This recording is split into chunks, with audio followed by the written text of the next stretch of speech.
What's going on, everybody? So today we're going to take a look at how to mix your beats properly. Now this doesn't matter what DAW you're using, the concepts are going to apply to all of them throughout. So let's jump right into how we do this.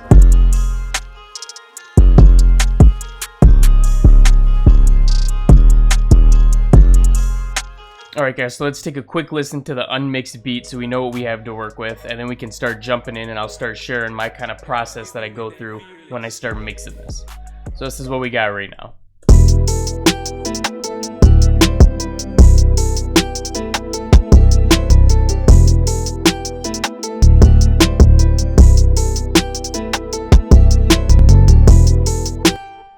Alright guys, so the first thing is EQing. We got to make sure that we're not having any frequencies clashing with each other and any frequencies that don't need to be where they're at.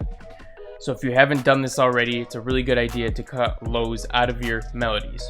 I've already done this. I usually do this as I'm going. I usually cut the lows out of my melodies as I'm going, but we can take a second listen now that we are mixing it for real.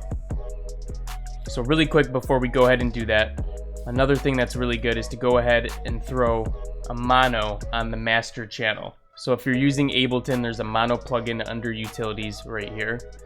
But regardless of what you're using, go ahead and throw some kind of a mono thing, a mono signal onto your master chain so that we're listening to everything in mono. That's the best way to start mixing.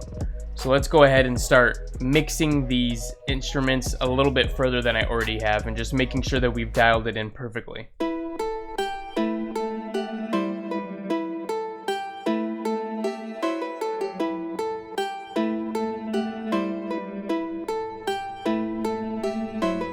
Alright, so I think that one was pretty much right on. So the concept here, the thing that you need to keep in mind is you want to have the full body of the sound. You don't want to be taking anything out, so you want to get it right to that point where it's about to start changing the sound and making it sound really flat. Right before that point is where you want to cut out the lows, okay? So let's go ahead and take a listen to my pad now.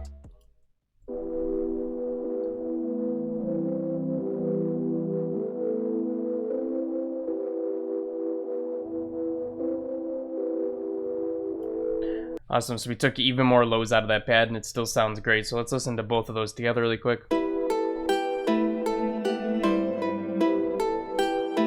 Alright, sounding good to me. Let's get this little EQ, let's EQ this little FX thing that I got going here.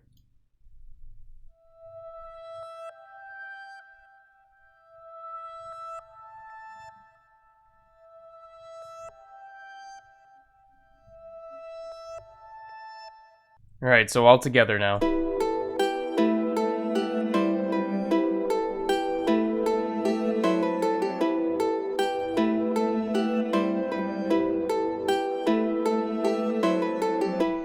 Alright, so this is a good time now that you have it EQ'd and sounding how you want to sound it. If you have any extra effects or any presets that you want to put on your instruments, now is the best time to do that. Alright guys, so what I did is I just put a cassette right here on all my instruments that are grouped together, so it kind of gives them more of a vinyl feel and kind of warms them up a little bit.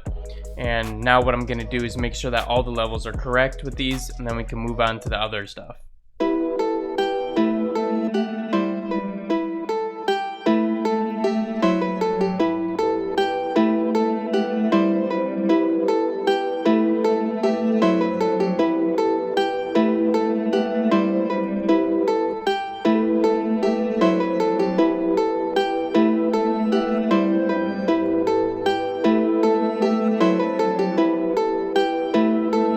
Alright guys, so I have this little bass instrument here that's going to play in the hooks and just at the very beginning of the song as well. And that's pretty much the only time it's going to play. So what I'm going to do is I'm actually going to take out some of the highs from this. I took out the very lows, which isn't even necessary, but I already have it done, so that's fine.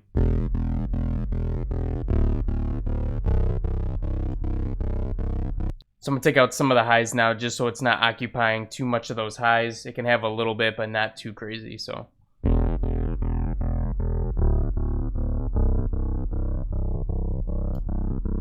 Get this curve a little steeper.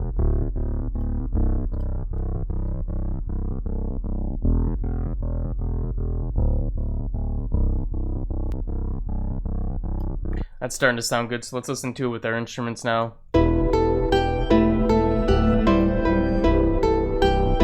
Alright guys, so for the kick, I don't ever EQ anything out. It's usually good to go from there. Same thing with the 808. I pretty much leave the kick and 808 how they are. So we can listen to them together, make sure the levels of both of them playing together are good.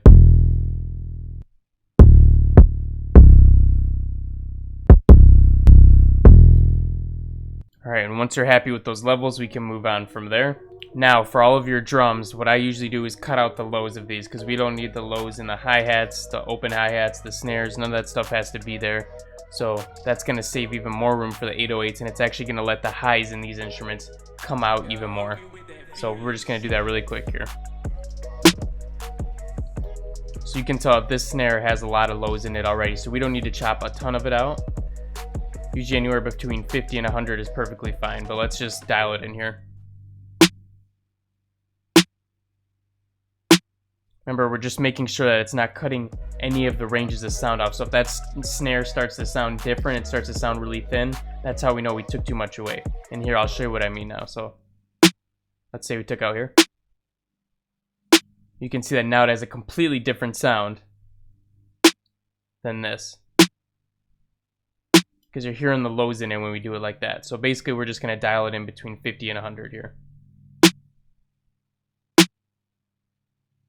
So right around 100 sounds fine to me. Maybe it's even a little bit more, but that's starting to look good to me, so we can move on. All right, so now on to our second snare here. Basically going to do the same thing, just find that frequency that chops it off without making it sound any different, and we might even be able to take a little more off of this one. So.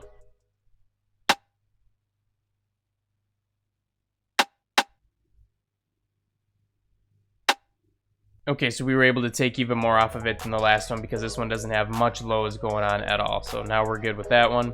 Moving on to the hi-hat now. The hi-hat, we can pretty much take all the lows off since it's just a high dominating instrument there. But be careful that you don't take too much. So usually around 500 to 1K is usually pretty good for the hi-hat. Alright, that sounds really good right there. Lastly, we'll do the open hi-hat.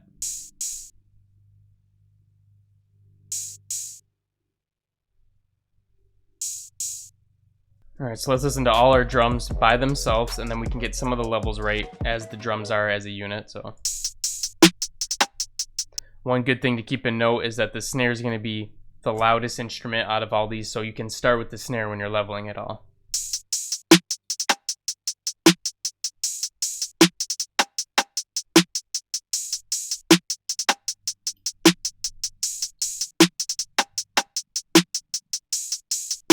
Alright, so now what I want to do is I want to add in the kick and 808 and make sure that the drums are sounding good with that together.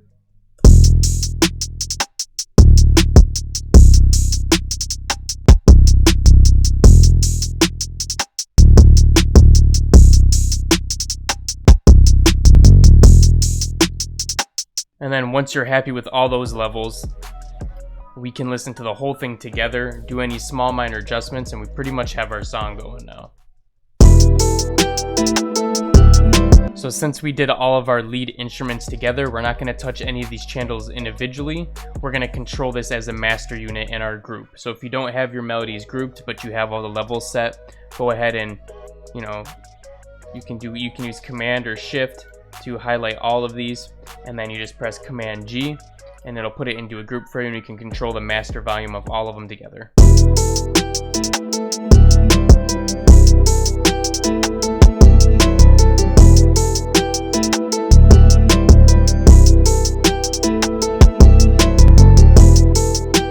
One other little thing that I want to share with you is I usually have my drums all grouped together as well. Everything but the kick and 808. So I got, you know, the snare, the hi-hat, the open hi-hat, any of the percussion or anything that I'm going to have go into this drum group. And then what I'm going to do is I'm also going to put an EQ on those all together. Just because when everything's playing together with the bass and the instruments and everything, sometimes the highs in our drums start to get muddied out. So what we can do is we can actually just raise the highs on our group here. So I just put this on the drum group, and what I'm going to do is just probably raise this up, you know, 3 decibels, just something like that, just to give the highs back to it. So I'll turn it on as we're playing it.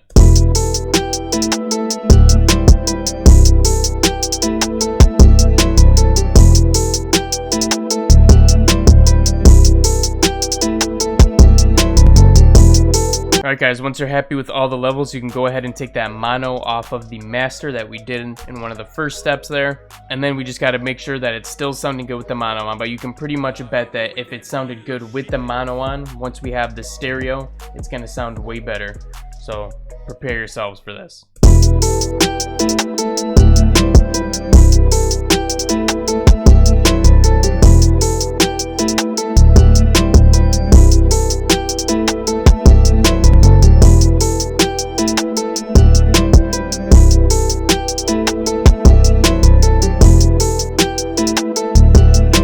Alright guys, so that's the quick way to start mixing your beats and getting used to it. A lot of this is going to come down to your ears and getting them trained so you can hear these little nuances and subtleties when you're mixing everything together. But anyways, I hope you found something useful in there and you got something you can put in your basket with you and pull out when you're mixing your own beats. And anyways, I'll be seeing you guys again in the next one. Peace out.